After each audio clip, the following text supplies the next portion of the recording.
Hi, I'm Jonathan Hafetz, and welcome to Law on Film, a podcast that explores the rich connections between law and film. Law is critical to many films. Films, in turn, tell us a lot about the law. In each episode, we'll examine a film that's noteworthy from a legal perspective. What legal issues does the film explore? What does it get right about the law, and what does it get wrong? And what does the film teach us about the law and about the larger social and cultural context in which it operates? Our film today is Courted, a French film which appeared in France under the name L'Hermine from 2015, directed by Christian Vincent, which is centered around a criminal trial in France. The accused, Martial Beclin, played by Victor Pontecorvo, is charged with manslaughter, which carries a possible 20-year sentence for allegedly kicking his 7-month-old daughter to death. The trial is conducted in France's cour d'assises, which hear more serious crimes in France. The president and senior judge, Michel Racine, played by Fabrice Luchini, runs a tight ship in his courtroom. The film, Courted, offers valuable insights into judges, jurors, and criminal procedure in France, as well as a helpful vehicle to compare criminal trials there to those in the United States.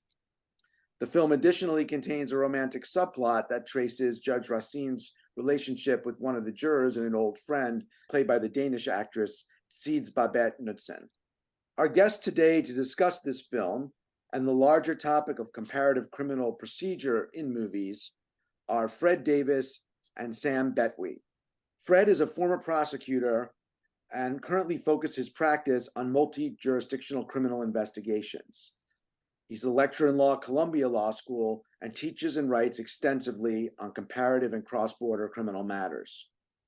Fred's the author of American Criminal Justice: An Introduction, published by Cambridge University Press in 2019, which explains how U.S. criminal procedure differs from those in many parts of the world. Fred is also the author and co-author of several book chapters and articles on financial crime in France and elsewhere. He's a frequent contributor to blogs, including the Global Anti-Corruption blog at Harvard and the International Enforcement Law Reporter. Fred previously served as an advisor to the prosecutors at the International Criminal Court in The Hague and the International Criminal Tribunal for Rwanda, and he's participated as counsel for victims in the trial of Chadian dictator Hissène Habré in Dakar, Senegal, for international human rights violations. Fred also previously served as an assistant U.S. attorney in the Southern District of New York from 1974 to 1978, where he served as chief appellate attorney.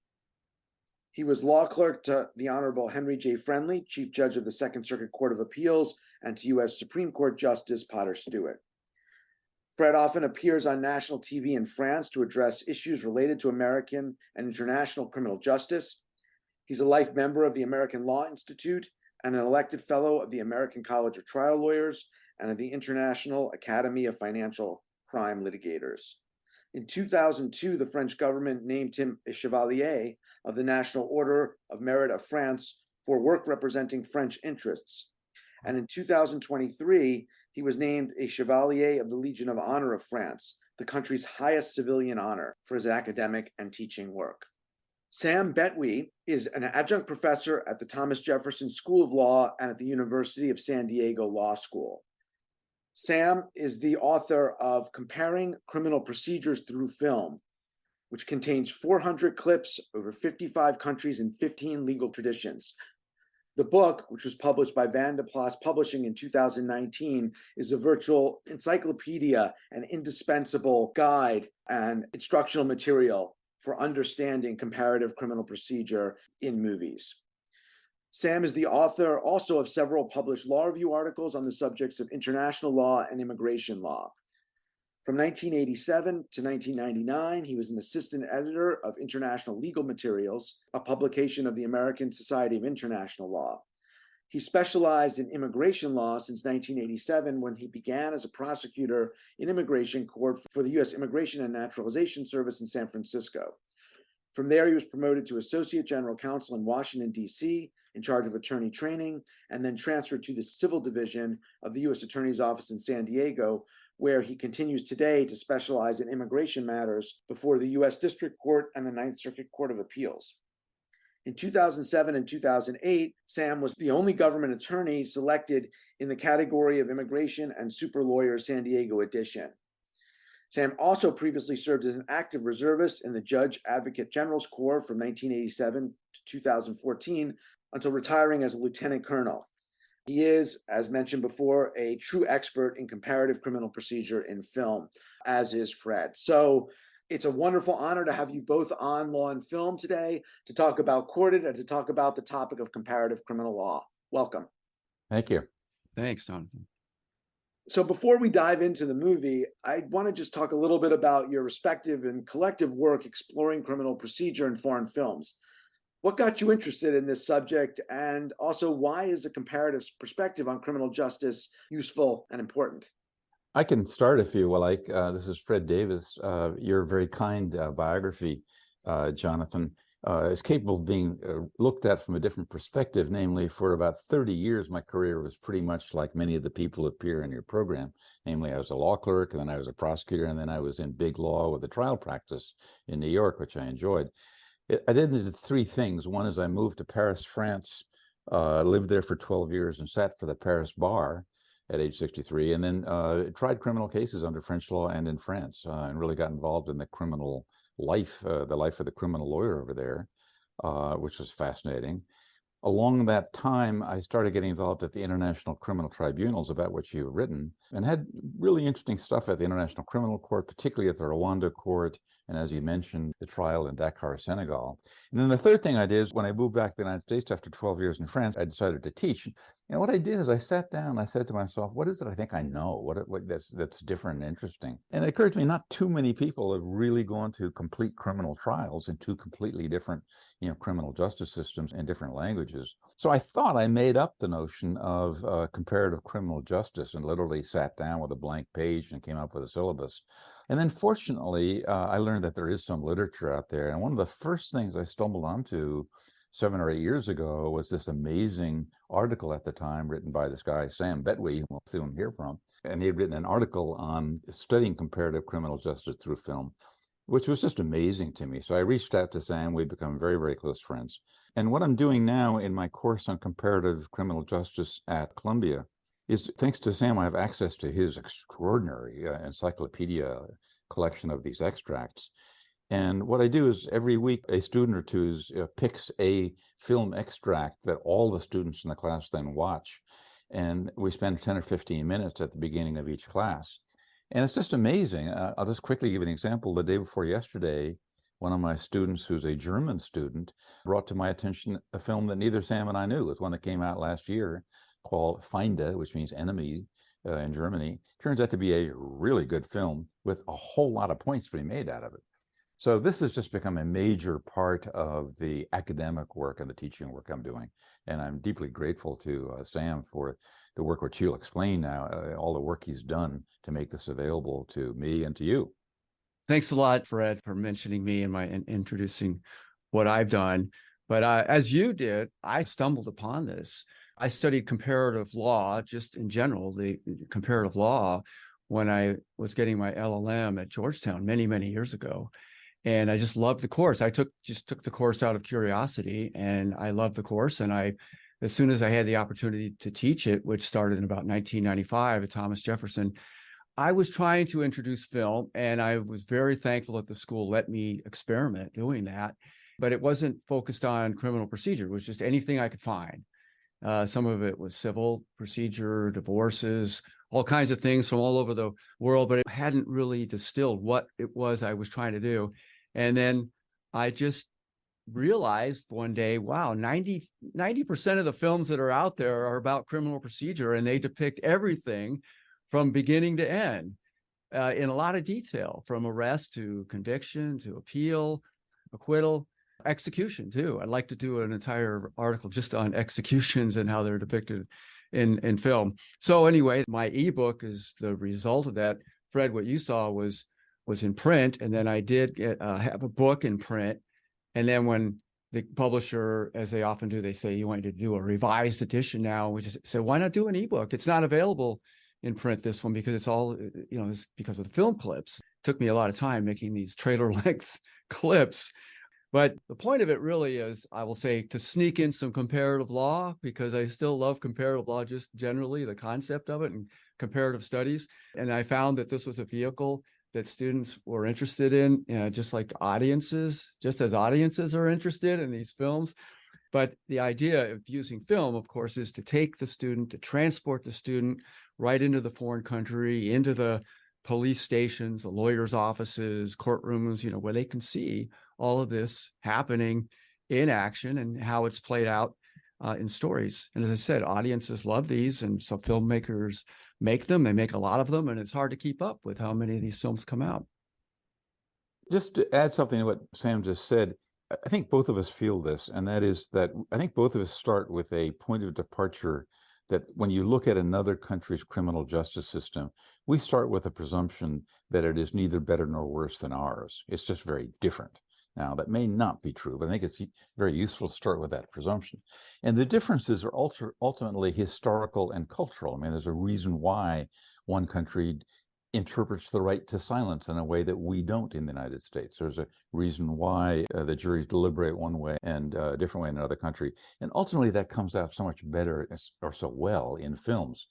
One point I like to emphasize that by and large, the films that Sam and I talk about are not overtly didactic. They're not documentaries. They're crowd pleasers. I mean, they're popular films.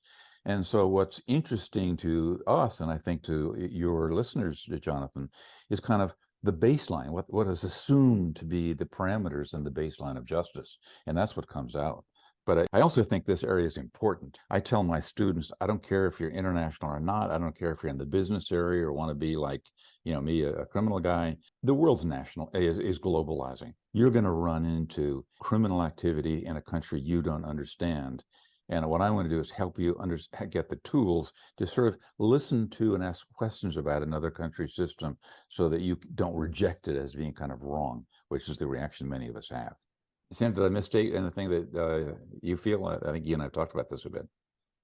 Oh, no, I agree entirely. In fact, I wanted to say when I wrote that print version of the book, I felt like I needed to come up with some kind of a conclusion or recommendation. And I said, I felt that the right to remain silent was so much better protected in the United States.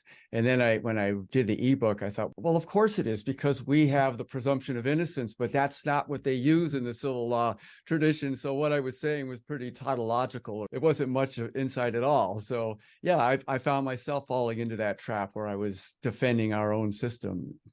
Yeah, it's interesting because most people, certainly in the United States, their perception of trials is seen through the films, and those are typically American films. And so it's very interesting, I think, for people to be able to expose to the kind of comparative work that you do, Sam, that you write about and show through your book, and Fred, you as well, with your teaching and your writing and your practice. And to have that kind of perspective, it gives you a broad understanding of the way criminal trials, criminal procedure operates elsewhere in the world. But I think it also gives kind of an interesting lens, and something that we'll talk about today on, does that change how we view our criminal justice system? And I guess more relevant for this podcast, some of the movies about our criminal justice system. So it's valuable and informative from so many different perspectives.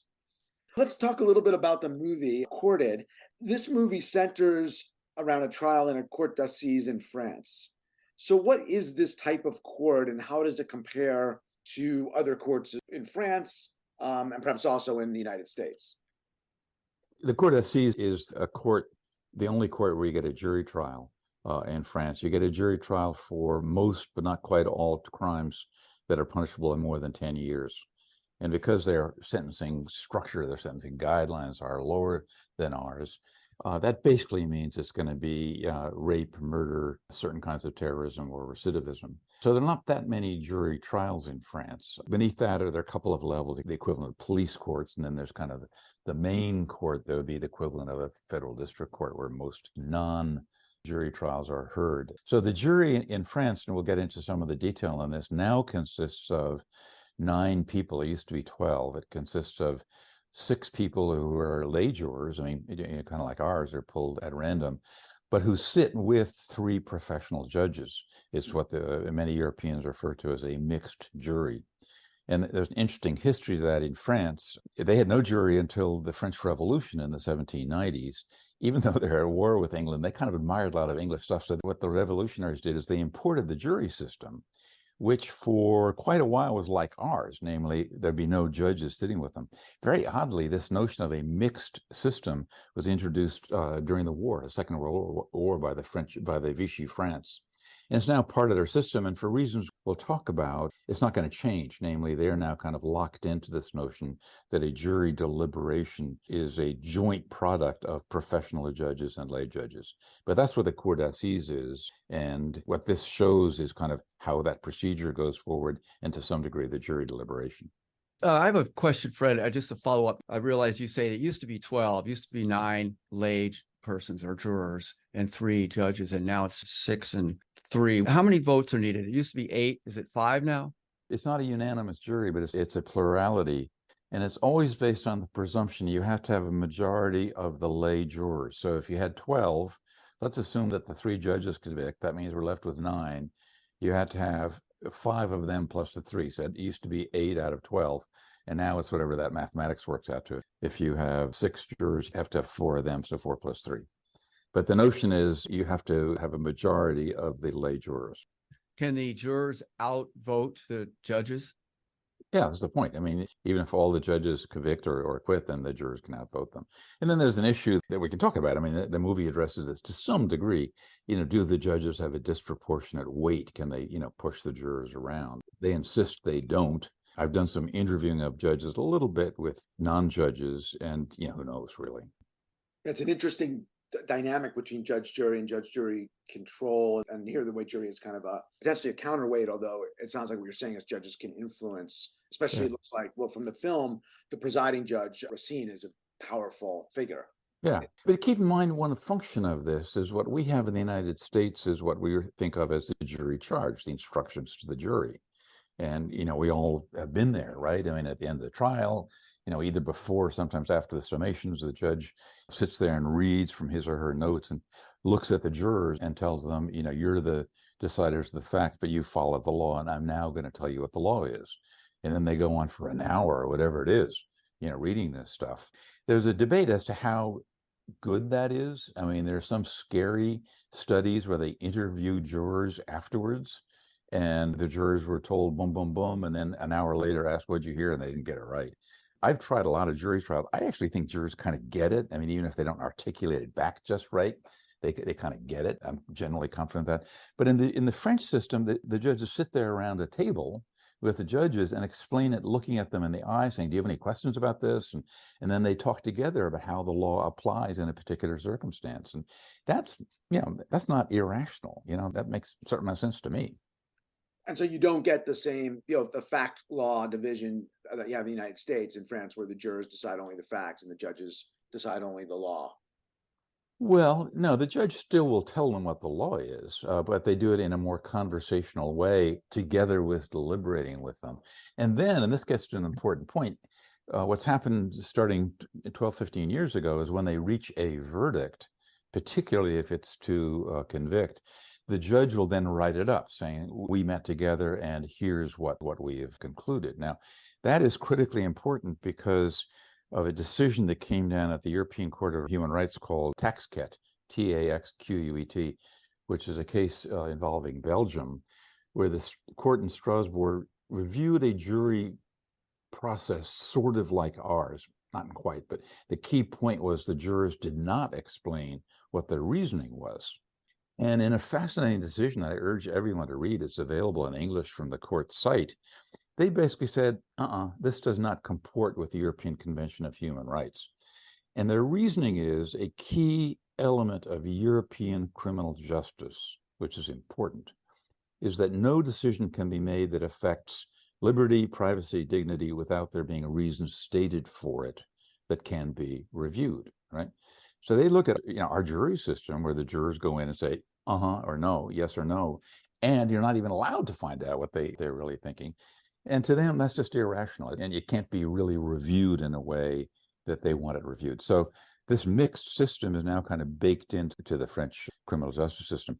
Roughly a third of or maybe a bit more of the countries in the European Union don't have juries at all, so they don't have this problem. And all of them now are subject to this decision in Strasbourg, so there has to be judicial involvement one way or another. I just wanted to go back to just sort of generally your question about comparing the French system and what's depicted in this film and how it compares to the American. And one thing that I try to do with the students to get them to make those comparisons, but through film, is to come up with what the essence of the film is. And arriving at what the essence of the film is, what is the message, whether or not it was intentional by the filmmaker, could have been subconscious, but who is the hero? Who's the protagonist? Who's the antagonist? Who's the victim? And so when I looked at this film, I feel I would make the case, I don't think it's that hard to make this case, but that Racine is the hero. You might make the argument that the jurors are heroes, but I think that, he's depicted as a hero. I also think the title of the film, L'Hermine, might suggest that, right, Fred? The attorneys, the lawyers wear the ermine trim as well, I think, but it seems like we didn't see that much of the lawyers. It actually depends whether you're in Paris or not. That's what I've read. When I was in Nice over the summer and I saw all these attorneys, I was watching a fast track misdemeanor case and they were wearing the trim. I don't know if it was real ermine, but they were wearing some kind of trim. I'm a member of the Paris bar, so I still have a black robe, but it doesn't have any ermine on it. Okay. So I was going to say, so compared to American films, I think you look at trial judges, they're always, I think, almost always depicted in a good light, but rarely as heroes. They're calling, the ones who call the balls and strikes, so they're not really usually depicted as heroes. And I can think of at least a couple British films where judges are depicted as villains when they try to influence the jury. And I would mention Let Him Have It is one of those films, and another one called The Chatterley Affair. But especially Let Him Have It because it's based on a real story where the judge overreached in trying to explain the facts to the jury. And then I would say, you could go through all of the players in this film and say that jurors as heroes, rarely depicted that way in French films. Although you had a show on 12 Angry Men, you had a heroic figure played by Henry Fonda. Said a juror who could be a hero. There's I looked it up. There's another film, Runaway Jury. I don't know if you ever saw that 2003 film where John Cusack and Rachel Weisz stand up to the corrupt trial attorney played by Gene Hackman. Okay, they're playing heroes, jurors as heroes. I don't think you see that in French films. They're not considered key players. Same thing with defense counsel. I think you see a lot of American films where defense counsel are played as heroes. In this film, the defense counsel does have a moment, a bit of a heroic moment, but I think it's pretty rare in French films to depict a defense counsel as a hero. And I could go on. And Fred, you may want to talk about the victims counsel, and you were a victims counsel. One big difference in many systems from the American is in the United States, by and large, victims as such have pretty limited role. I mean, they sometimes have a role to be consulted. And in any number of countries and in several of the international criminal tribunals, a victim becomes a party to the criminal matter. They're referred to as a partie civile, and one of them appeared in this movie. And that means they are there, they can cross-examine, they can appeal, they can do a whole bunch of things. They can even cause a case to be brought if the prosecutor doesn't want to bring it. And they view it's wrong to give prosecutors a monopoly over the decision whether to prosecute or not. So there are some well-known cases where victims represented by counsel would go to an investigating magistrate after the prosecutor refused to prosecute, and the case gets prosecuted. So, that's one well-known functional difference between many civil law systems and ours. Well, so in this film, the victims counsel, I would say, was basically a potted plant. And I've seen several Italian, French movies where the judge says, any questions from victims counsel? No questions. How did you feel when you were a victims counsel? Did you feel like you were a potted plant? I mean, I don't think I've ever seen them portrayed as a hero except once, right? In that film that we talk about, The Rape of Love, where at least the victims counsel is helping the hero through the process. Yeah, I've had two experiences quite differently. One, as we mentioned, I worked with victims counsel in the case against Issam Abre, who's this sadistic dictator of Chad who killed some 40,000 people and is involved in widespread rape. And I was part of a team that represented the largest group of victims. And basically, I shouldn't exaggerate, but we were very, very important in getting this case to trial and getting it tried. I didn't stay there for the whole trial because it went on for about 4 months, but we had a much bigger impact than the prosecutor did. On the other side, I was a defense counsel in France for a big case, big criminal case. And I wasn't too worried about the prosecutor, but the plaintiff's counsel was really good.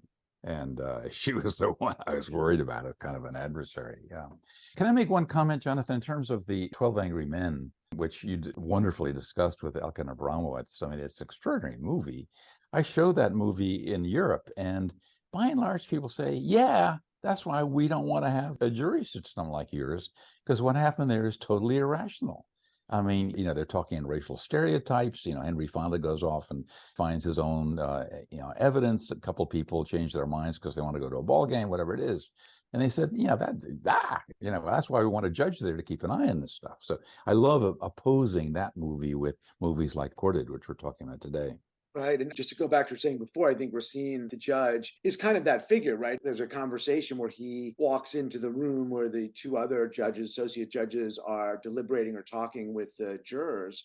And he basically says, you've got a role to play. You've got to stick to that role, even if it leads to acquittal. Yeah. So that was my read. I think he's the hero. He's somewhat of a complex character, and it talks about some of his personal side. He's a bit imperious, but he is sort of the hero. And I guess I would ask, I wonder if you agree with that, what I was saying, and also whether it's sort of just easier for the judge to be a hero in the French system and or in other European systems, civil law systems, because of the role they play, which includes questioning, and in some sense they might have sole or shared decision-making power, as opposed to the U.S. jury system, where I think, as you're saying, it's usually either the prosecutor, more often than not the defense attorney, that's the protagonist or the hero of the film. Well, it's funny that you mentioned that, and I'll tell you why. And that is, judges in Europe, and particularly in France, don't have a judicial personality, namely the sense that many, many opinions by law are not even identified by the judge that wrote them. I remember when I was trying a criminal case for an American client, they basically wanted to know is, what you go to the internet and find out what people know about this judge. The answer, you don't know much. Among other things, there's no such thing as a dissenting opinion ever, because they view that as kind of a judge mouthing off about something that has got nothing to do with the bottom line. So, if you were to ask formally, I don't think people think of judges as heroes in France. Plus, the judges themselves, having gotten to know quite a few of them, and I teach every year at the judges school their version of CLE. I mean, I teach to senior judges, and my wife, who was a former judge, goes with me. It's not a heroic job for them. It's basically a functionary job where you work 20 years, you get a good pension, and you feel like I do the good job, and I go home at night.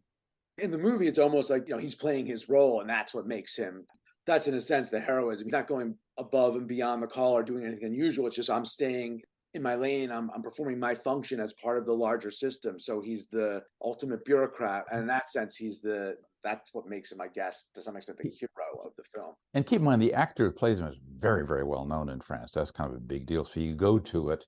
It's almost when you go to a movie and Gregory Peck plays someone, you go there knowing something's going to happen. And he plays a lot of humorous roles. He was very, very good in this. Funnily, I went to the first screening of that before it even opened in the movie theaters at the equivalent of the Bar Association in France, along with fellow lawyers were all invited. And there I was, a whole bunch of my buddy, criminal defense lawyers. And we're watching this thing and kind of cackling about what was going on. And I remember a little bit of a sense that, here's a judge who kind of stood up for us, in essence. I mean, he didn't automatically go along with the prosecution line.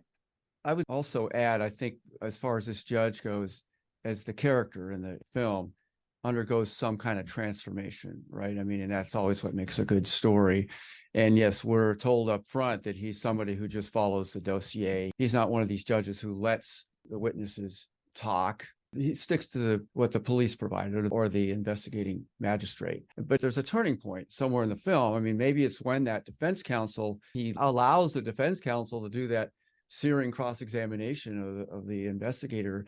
And that seems to be a turning point, maybe changed his mind and thinking, well, I shouldn't be relying so much just on what's in the dossier. I should allow things to be presented in open court and for evidence to be tested in open court, which seemed like maybe a bit of a transformation. And a comment on the civil law system that uses just basically the dossier, and our system where we have the right to confrontation, we have the principle of orality. In other words, evidence is presented in court through witnesses, and it can be tested there in open court.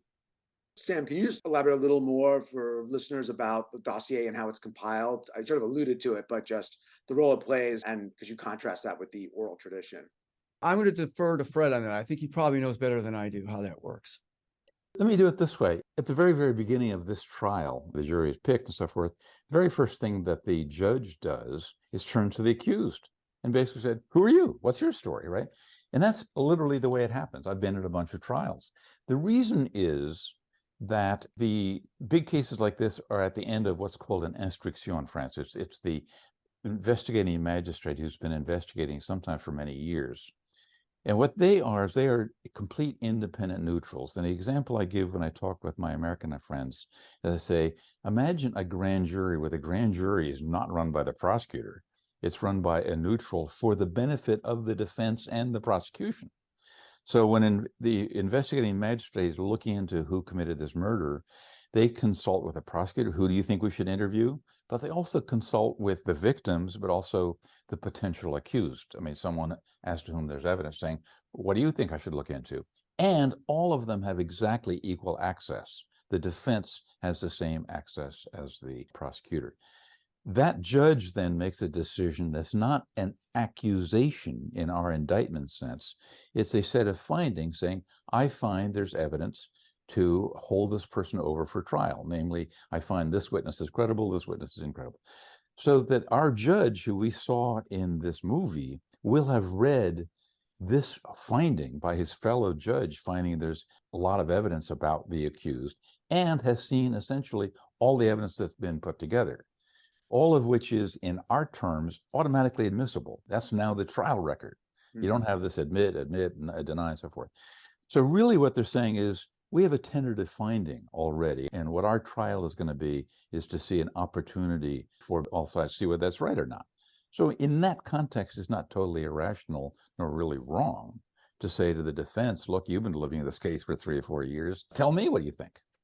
What do you think, Fred, too, about the use of the examining magistrate, at least I've read, is waning a bit, and that there's more reliance on the police, and that maybe what's ending up in a dossier could be more police work than magistrate work? Actually, there's a funny phenomenon going on that I've written about and I'm deeply involved in that's a little bit different. And that is that, particularly for white-collar crimes, the current national financial prosecutor of France, whom I know quite well, has basically said to individuals and particularly big corporations, if you're aware of something that went wrong, come to me soon and let's open a discussion between you and me that can lead to a negotiated outcome. All of which is pretty radical in France, right? But what he implicitly is saying is, and by the way, we can get this done without this pesky investigating magistrate. So that to some degree what's happening, and it's happening kind of now, is that the prosecutors in France, at least in big corporate cases, are getting a flexibility and ability to move quickly that they didn't have before, at the expense of the investigating magistrates. And in the film, the judge does take over, like you said, Fred. It opens up with the judge confronting the accused at the very beginning of the trial, which is, from a U.S. perspective, kind of startling. The judge just doesn't ask the accused after they enter a plea anything. And the defendant refuses to testify at all, right? And it irks Racine, the judge, significantly. It keeps kind of coming back to him. And all the defendant says is, I didn't do it. I didn't kill Melissa, the name of the baby girl. And the judge scolds him and says, well, the jurors are going to have to rely on the dossier, your prior statements to police. There's a confession, which is, I think, a key piece of evidence. And he also gets someone to testify about his character. So it's really interesting to see what's going on here from kind of a U.S. perspective in terms of any presumption of innocence or right to be free of self-incrimination, right not to testify. Well, I would say that is actually a perfect segue from what we were talking about, in that there is really a presumption of, I hate to say a presumption of guilt, because I do think that the French system and the civil law systems are looking for the truth, but it seems to have already been decided in the dossier. And there are a lot of films that talk about that. We're just going through the motions here in the courtroom about something that's already been decided. But then this focus on the character examination, which relates to this, I don't know who this quote is attributed to, but that in the French system, the man or the person is judged, not what they did. It's the man and not the acts, or it's the man and not the crime. So that's very important. Look, we know you're guilty, but we want to see who you are. who is this person? That's the beginning. That's how it kicks off. And of course, the accused is expected to cooperate in that, and they usually do. And so this would be shocking to a French audience. This is a big deal to see this on film. See this person saying, no, I'm not going to cooperate. What? That's not our tradition. That's not our practice. Whereas American audiences would say it's shocking. What the judge is doing is shocking. So we'd have I would think, completely different reaction. One phenomenon here is the inference from silence. And because of Griffin v. California, we have this very, very strong notion that because of the right to silence and the Fifth Amendment right to not incriminate yourself, there can be no inference drawn from your refusal to testify. Relatively few people around the world agree with that, including the English now. And you see this in the crime dramas that we love to look at, because these days, their version of the Miranda warning is to say, you're under arrest, everything you say can be used against you, you have your right to counsel, and you have a right to silence. But if you don't answer our questions now, that may hurt you later on if you try to testify at trial. They have to tell them that as their Miranda warnings. It's kind of like the other end of the convergence that we started out talking about, where you see the French system going back, incorporating elements of the common law system, i.e. through the mixed system of judges and jurors, so bringing in jury, not having a pure civil law system of judge. And then from the other end, you see the common law system, like in England, incorporating elements of the civil law inquisitorial system and pushing back against this presumption of innocence, and that you can't draw any inference from a defendant's refusal to testify based on the privilege of self-incrimination. So there's some kind of meeting in the middle, more especially on the European side than between America, which seems a little bit more still in its own lane. If I can comment on something Sam said, I want to be careful in terms of what happens at the beginning of a French trial. It's easy enough to say no presumption of innocence, no right to silence, but it follows a system where the person being investigated has rights that an American defendant can only dream of. What would any one of your interviewees, Jonathan, who are defense counsel, say if they were told, look, we're doing this grand jury, but it's for your benefit. You see everything. We'll share all of our thoughts in advance, as long as you tell us what you think. In that context, it's really not irrational to say, we put all our cards on the table and we just want to figure out what happened here. So let's just all say what you think. This shows up in interesting ways. Singapore has a really fascinating criminal justice system. It's in English, fortunately, and it has some historical links to England. But you look at their code of criminal procedure, and there's a clear burden on the prosecutor, clear right to silence, clear presumption of innocence up through trial. And then it says in their code, after the prosecution rests, if it's not dismissed, then it turns to the defense, and if they choose not to put on a case, at that point, then an inference can be drawn from it. And I don't know if that's right or wrong. It's not irrational. I don't want to forget to say this too. When you talk about putting on a case, what we see in this film, Lermine or Courted, is what you typically see in the civil law systems is the judge is controlling the presentation of evidence. So you think this is not really a trial in order to test the evidence just because of the way it's conducted. Racine is going to call up the witnesses. He's in control of that. And then he'll test the evidence, but not so much the defense counsel. Again, I think that was kind of a rare scene, what we saw with that cross-examination. I mean, I've seen it in other films. I think the French system seems a little bit more adversarial than others, but generally it's that presiding judge to say, I'm going to decide what needs to be presented here and the order in which it's done and who is going to have to appear and so on. Let me take that even one step further, Sam. An American trial, which we all know, basically the trial starts and the jurors know nothing at all. And it's the prosecutor's show. He or she has to move the ball. And as often as not, the defense counsel's strategy is to be as invisible as you can, right? To the extent that the jurors are thinking about the prosecutor and his or her case and looking for that reasonable doubt, you're a happy person. Here's the way a trial generally begins, not so much a jury trial, but a non-jury trial in France, is the judge will say, this is on 9:15 in the morning on Monday morning, the start of the trial. The judge will say, look, I read the file, and there are 8 witnesses, 1, 2, 3, 4, 5, 6, 7, and 8. I don't see any problem with witnesses 1, 2, 3, and 5. I want to hear these other witnesses. I'm not quite sure I understand them. So my idea is we'll call this witness, that witness. Mr. Prosecutor, Ms. Defense Counsel, do you disagree? And if you're defense counsel, you have to argue that. You can't simply say, well, we're resting on our presumption of innocence. They have to call all of them. You can't do that. You have to say, I want to hear this witness because I can test such and such. So the judge already has his or her arms around the case and is trying in an efficient way to get to the end of it.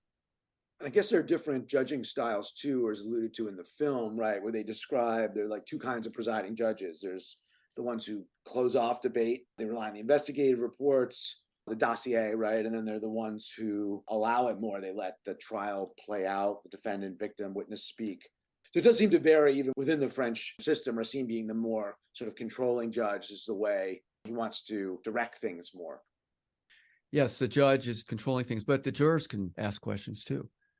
I want to go to that because that's obviously does not exist in the U.S. system. The jurors don't get to question any witnesses, but in France, the jurors do get to question the witnesses. And there's actually one of the jurors in the film asks a question. And I think, Sam, in your work, you referred to another French film called The Seventh Juror, where actually the juror is the guilty party and he happens to be put on the jury. And he feels so guilty that he ends up through questioning, bringing out that the defendant's actually not the killer. But anyway, I'd love to hear your thoughts on the role that the jurors play in France and how that differs from the U.S.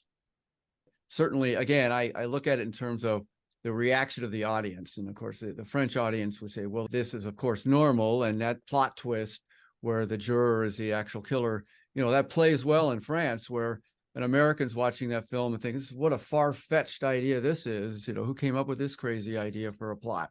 Juries just aren't as common. I mean, numerically as common in France. I've been called for jury duty any number of times. I don't get picked. I've got any number of friends who've been jurors.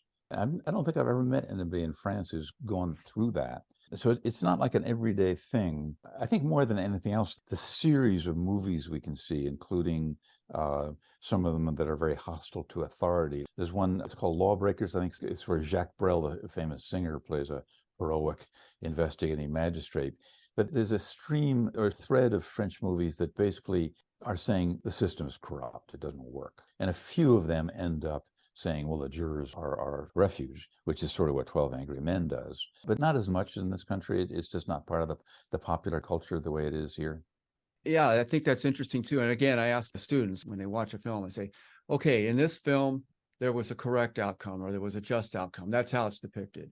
Who was responsible for that? Who was the key player for that in our system? How is the filmmaker saying, well, the only reason we got there was because of Henry Fonda on the jury? Or in any film, French, I say, you had a bad outcome. Who is the filmmaker saying was responsible for that or could have prevented it and didn't? So you talk about that one film, Lawbreakers, there was corruption among the police. And so I think it was directed at the police, that they were the people that the investigating judge, the examining magistrate was fighting against, and he lost. And looking more broadly, I mean, there are many films, you're much more familiar with them than I am, Sam, outside of the United States and Europe that deal with things like police corruption. There's a Indian film made in Tamil. We all know about Bollywood. There's also a film industry in the southern part of the country. There's a really good, huge movie about police corruption there that came out a few years ago. So there are sort of commonalities you see when you look at films from South America, which Sam has many. There's some wonderful films from Korea, where they have a great film industry. Japan's got several really good ones. So that, there really is so much richness out there and so much to learn about the topic that he and I love to think about and teach. And I'm just going to make a footnote about what you said about India, is that there are Indian films that depict the corrupt police, but they never depict or rarely depict the police beating a confession out of someone, because confessions to the police are not admissible in court in India. So of course they don't portray that in the film. The Indian audience would say, what's this all about? It doesn't make any sense. Yeah, it's interesting how you've referred to 12 Angry Men and the Henry Fonda character a couple times. The scene that's the closest analogy for me, or closest, most similar scene in court, it is the one where you have the jurors talking at a cafe during a break in the trial. They're talking about their views on the case, which are influenced by social class divisions, just as they are 12 Angry Men. They also appear to verge on discussions of the case they probably shouldn't be having at this cafe. So I found that scene kind of particularly interesting from that perspective. I don't know if it struck either of you. Well, to me, it just humanized the whole process. I mean, we're always reminded that we can have criminal procedures you read about in the books, and then it's interpreted through real people. And vis-a-vis Sam's point that the judge in this case is sort of the hero, in part he's a hero because he becomes a real guy. It turns out he's got a past with sort of these troubling issues and stuff. So I thought that was rather well done. if you look at some of the English films, they do this by making some of the characters, indelible caricatures. I mean, you think about Charles Laughton in some of his movies, which is just kind of funny. But that's an important part of the process to show that they're real people. I think that's an interesting point. It didn't really strike me one way or the other, only because, again, I'm thinking about, well, what does a French audience think of this? They don't think much of it. I think I agree with Fred. It was just some kind of character development, not making a statement so much about, whereas an American audience would think, oh, this is not good that the jurors are talking about the case like this. But again, it's because the judge can monitor that and control that and make corrections along the way. So there's no reason to worry about it. There's less reason to worry about it. One thing that's interesting to look at over time is something you pointed out, Sam, namely, in a given film, is there a hero and who is it?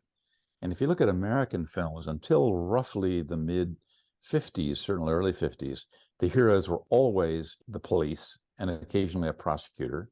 And they were always males, white, and wore a white shirt. And I grew up watching Dragnet. And in retrospect, it was just totally boring, really, because he was always right. And so it was only bit by bit that we started getting the defense counsel's hero. I mean, the high point of that probably was To Kill a Mockingbird, right? Which is really one of the great acting and emotional moments in film history. And then occasionally they get the jurors as the hero, and occasionally a rogue cop, somebody who turns in another cop. So that the evolution of who the hero is, I think, tells a lot about the era. Yeah, you have Harry Mason as well, although that comes in the sort of who the hero question is fascinating in this film. And I think Sam and Fred, you both pointed to that pivotal scene where things shift. It's the examination of the police officer, right? Because the central piece of evidence is the confession. And it's very aggressive questioning by the defense counsel. And then the judge, Racine, the presiding judge, takes over and appears that the confession may have been coerced, not in a sense that there was gross physical violence, wasn't beaten out of him, but that due to the circumstances around the questioning in the interrogation process, right, the garde à vue, that there was some undue coercion. And that seems to me what is the pivot point in the film. And for Racine, who after that seems to think, hey, we've got to acquit. I don't know, that was my sense. That was a very important moment in terms of who the hero is. Right. And maybe that experience in the courtroom and the relationship with a woman who asked a poignant question during the trial may have affected him. And as I say, maybe we see as somewhat of a transformation of the character. And maybe she's the hero. I hadn't thought about that before. Or maybe the defendant. I think one of the implications is perhaps the defendant is sort of taking the blame for the mother. In that sense, there's something heroic about what he's doing. He's just going to take it on himself and not have her take the blame for the death. I thought about that. He's the typical wrongfully accused defendant. We see that in films everywhere. But yes, it looked like that he was standing up to the judge, which was somewhat heroic, and he was not throwing his wife under the bus, because we get the implication that she's the one who killed, which I think is also maybe a bit of irony, because victims counsel here, I think, was representing her, the mother. Mother, yeah. So that was ironic that the victims counsel is representing the true killer. But it's interesting, the French seem to be into this. This movie was pretty popular when it came out, I think in 2015. Last year, there's a movie that made a big stir in France that came here called Saint-Omer, which is about a trial that involved an African woman. It was an odd movie in some ways. I just read a few days ago that this year's winner of the Cannes Festival was a movie that has not come to the US yet. I haven't seen it. In English, it's called Anatomy of a Fall. Apparently, it's a very intense trial drama that won the Cannes Prize this year. And they all, by the way, recognize that this is sort of the Americanization of the French film industry, in that, cops and robbers films and police detectives and stuff, they sort of recognize as an American genre. I hope many of your listeners, Jonathan, are familiar with The Wire, which is a series that came out 15, 20 years ago, which to me is just beyond brilliant. But there's a French equivalent of that in English called Spiral. I think you've seen that, right, Sam? Yes. Oh, yes. It was 7 seasons, I think, of 10 episodes each. I mean, where you really, really dig deep into the personalities of the police, the investigating magistrate, the prosecutor, the defense counsel. All of them become real people who you live with for 7 years. And it's pretty extraordinary. I assigned that film to one of my students a few years ago, and she was upset because she said she watched the episode that I had her watch, the introductory one. She said she couldn't stop and she binged on the whole thing. Yeah. So good. It's really well done. I haven't seen that. I haven't seen The Wire, but that sounds like well worth watching. And I have seen the film Saint-Omer, which is fantastic. Also interesting where Courted is set. It's set in the same neighborhood, I guess. Same part of France. Yeah. It's actually the same town, yeah. Saint-Omer interests me because it has a link to Dakar, Senegal, which is where the Hissène Habré trial took place. And very curiously, I lived there for 2 years. I speak the local language in Dakar. And so there's a resonance there. But once again, that's the French way of looking at their colonial past in Saint-Omer. Here's this Senegalese French woman who's working within the criminal justice system. And I thought it was a very useful introspective view of where are we today in that sense. Anything else that struck either of you about Courted? Yes. The fact that the Judge Racine tells the jury, well, we haven't arrived at the truth. We're not there quite yet. So we can find the truth later because the prosecutor can re-prosecute this case. So an American audience will say, wait, how does that work? We can't do that in the United States. If you're acquitted, that's it. Game over. I think what they're referring to is that in France, you can appeal an acquittal. In the Cour d'Assises, actually goes to an appellate court with, believe it or not, another jury. I mean, it's really pretty amazing. And the appellate court can, to some degree, hear, amplify, or more evidence. It's not like you can restart the investigation. But the Europeans in general have the notion of a so-called double degree of jurisdiction, namely that almost all European countries I'm familiar with, you basically get 2 real trials. Whereas in the United States, if you go to the Second Circuit, that's not a trial. I mean, you're there to say either evidence got kept out, should have gotten in, or the instruction was wrong or something was wrong. But you're not trying the case again. In Europe, you do. That's fascinating that it's an appeal, but it's like essentially not limited to the record. There's factual findings and testimony, I think is what you're saying. It's not only that, Jonathan. The issue before the appellate court is very simple. What happened? Is this person guilty or not? And when the Second Circuit reaches a decision, it's either affirmed or vacated and remanded for a new trial. They don't say guilty or not guilty. An appellate court in much of Europe will say guilty or not guilty. And so the prosecution effectively gets 2 real bites at the apple. Although, does it work the same way in reverse, Fred, that if you're found guilty, defendant's found guilty, defendant appeals to the Court of Appeals, that the appellate court will conduct the same review, not just send it back down, find them innocent? One of my cases, my client got convicted in the trial court and went up an appeal. And it's not a complete redo in the sense of everything that happened before happened. A second jury in the United States, if you have a hung jury, they don't know about the first jury. And that's not the way an appeal is in France. I mean, they all know about it, but you can add new stuff. And so we had a conviction, went up on appeal. We had a 2.5-week trial, and got an acquittal.